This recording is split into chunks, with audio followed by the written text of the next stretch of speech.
Hello, squirrel listeners. Would you take a look at this? I actually got something done. I have an FO. And it is the coolest witch hat ever. Thanks to Crystal Bago Day. And it's so posable. There's no wire or anything in there. It's just two it's double stranded, and I don't even have it stuffed, but I think I will, just so it won't mush in. But you could do it like that, do it like that, then that. I mean, it's wild. I just love it, love it, love it. Whoop, whoop. Okay, we're not here to play with my witch hat. And I put these on thinking they look like little candies or something. So I'm ready. Ready for what? Nobody comes here. Ready for y'all. Okay, chapter 3 of old Icky. Icky. To have taken the field openly against his rival would have been madness, for he was not a man to be thwarted in his armors, any more than that stormy lover Achilles. Ichabod, therefore, made his advances in a quiet and gently insinuating manner.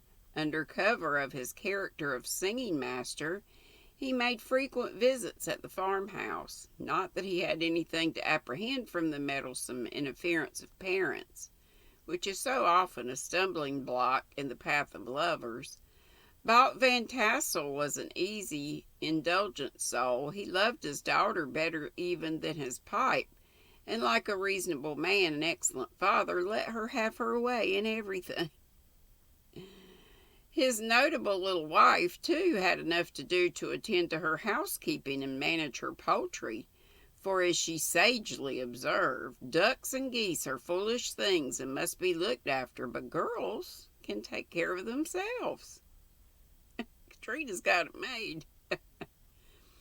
Thus, while the busy dame bustled about the house or plied her spinning wheel at one end of the piazza, honest Balt would sit smoking his evening pipe at the other, watching the achievements of a little wooden warrior who, armed with a sword in each hand, was most valiantly fighting the wind on the pinnacle of the barn. So I guess it's like a weather vane or something. In the meantime, Ichabod would carry on his suit with the daughter by the side of the spring under the great elm, or, sauntering along in the twilight, that hour so favorable to the lover's eloquence. I profess not to know how women's hearts are wooed and won. To me they've always been matters of riddle and admiration. Some seem to have but one vulnerable point or door of access, while others have 1,000 avenues and may be captured in 1,000 different ways. It is a great triumph of skill to gain the former, but a still greater proof of generalship to maintain possession of the latter. For man must battle for his fortress at every door and window. He who wins 1,000 common hearts is therefore entitled to some renown, but he who keeps undisputed sway over the heart of a coquette is indeed a hero. Certain it is that was not the case with the redoubtable Brom Bones, and from the moment Ichabod made his advances, the interest of the former evidently declined. His horse was no longer seen tied to the palings on Sunday nights, and a deadly feud gradually arose between him and the preceptor of Sleepy Hollow. Brom, who had a degree of rough chivalry in his nature, would fain have carried matters to open warfare and have settled their pretensions to the lady according to the mode of those most concise and simple reasoners, the knights errant of yore, by single combat. But Ichabod was too conscious of the superior might of his adversary to enter the list against him. He had overheard a boast of Bones that he would double the schoolmaster up and lay him on a shelf of his own schoolhouse, and he was too wary to give him an opportunity. There was something extremely provoking in this obstinately pacific system. It left Brom no alternative but to draw upon the funds of rustic waggery wagery in his disposition, and to play off boorish practical jokes upon his rival. Ichabod became the object of whimsical persecution to Bones and his gang of rough riders. They harried his hitherto peaceful domains, smoked out his singing school by stopping up the chimney, broke into the schoolhouse at night in spite of its formidable fastenings of withe and window stakes, and turned everything topsy-turvy, so that the poor schoolmaster began to think all the witches in the country held their meetings there. But what was still more annoying, Brom took all opportunities of turning him into ridicule in the presence of his mistress, and had a scoundrel dog whom he taught to whine in the most ludicrous manner, and introduced as a rival of Ichabod's to instruct her in psalmody. In this way matters went on for some time, without producing any material effect on the relative situations of the contending powers.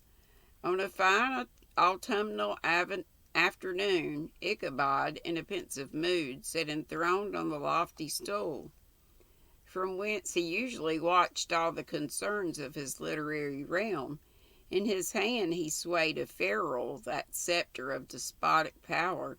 The birch of justice reposed on 3 nails behind the throne, a constant terror to evildoers, while on the desk before him might be seen sundry contraband articles and prohibited weapons, detected upon the persons of idle urchins, such as half-munched apples, pop-guns, whirligigs, fly-cages, and whole legions of rampant little paper gamecocks. Apparently there had been some appalling act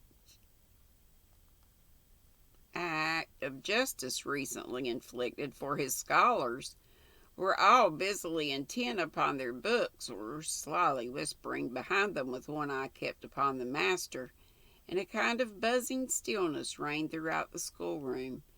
It was suddenly interrupted by the appearance of a young boy in tow-cloth jacket and trousers, a round-crowned fragment of a hat like the cap of Mercury, and mounted on the back of a ragged, half-wild, broken colt, which he managed with a rope by way of halter. He came clattering up to the school door with an invitation to Ichabod to attend a merry-making or quilting frolic to be held that evening at at Mynheer Van Tassel's. Mynheer Van Tassel's.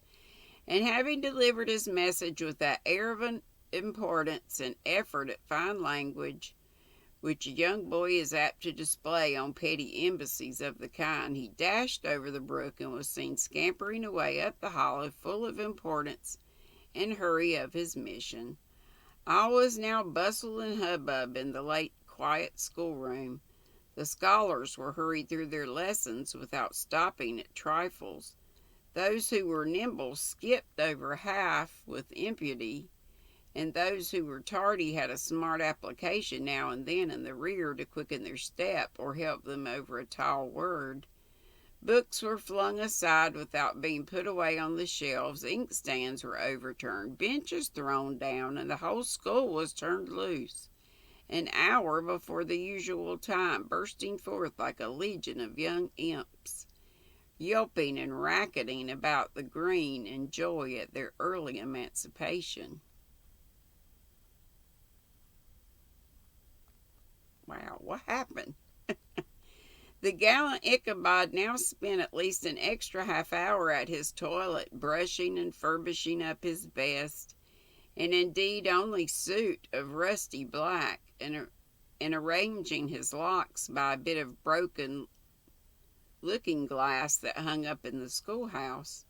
That he might make his appearance before his mistress in the true style of a cavalier, he borrowed a horse from the farmer from whom he was domiciliated, a choleric old Dutchman of the name of Hans Van Ripper, and thus gallantly mounted issued forth like a knight-errant in quest of adventures. But it is meet I should, in the true spirit of romantic story, give some account of the looks and equipments of my hero and his steed. The animal he bestrode was a broken-down plow horse that had outlived almost everything but its viciousness. He was gaunt and shagged, with a ewe-neck and a head like a hammer.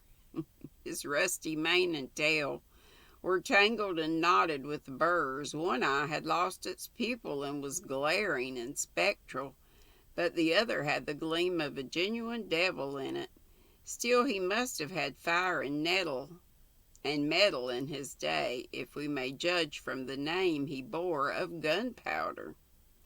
He had, in fact, been a favorite steed of his master's, the choleric Van Ripper, who was a furious rider, and had infused very probably some of his own spirit into the animal. For old and broken down as he looked, there was more of the lurking devil in him than in any young filly in the country. Ichabod was a suitable figure for such a steed.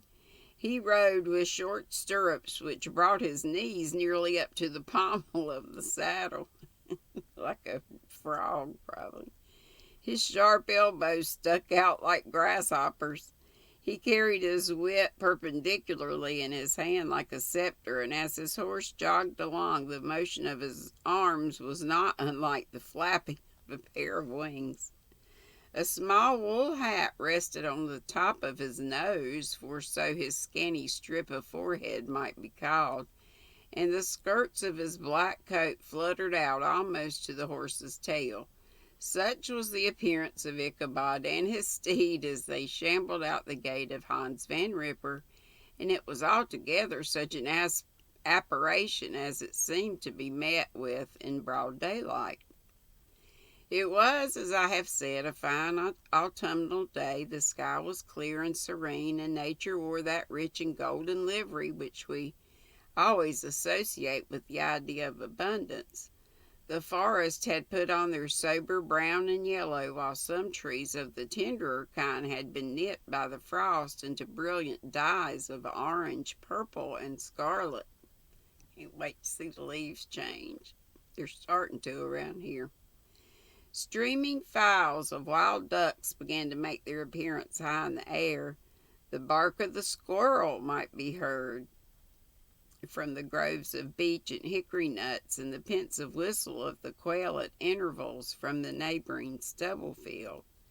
The small birds were taking their farewell banquets. In the fullness of their revelry they fluttered, chirping and frolicking from bush to bush and tree to tree, capricious from the very profusion and variety around them. There was the honest cock-robin, the favorite game of stripling sportsmen, with its loud querulous note, and the twittering blackbirds flying in sable clouds, and the golden-winged woodpecker with its crimson crest, his broad black gorget and splendid plumage, and the cedar bird with its red-tipped wings and yellow-tipped tail and its little Montero cap of feathers, and the blue jay, that noisy coxcomb in his gay light blue coat and white underclothes, screaming and chattering, nodding and bobbing and bowing, and pretending to be on good terms with every songster of the grove. And that's it for chapter 3. So y'all have a great day, and live at 5. Woohoo! Tea with me, GrannyDee. Please come. Bring your beverage of choice, if you like, a snack, your whip, whatever you want. But bring yourself and a friend, maybe. Love you bunches. Be sweet. Don't be ugly. Love my hat. Bye-bye.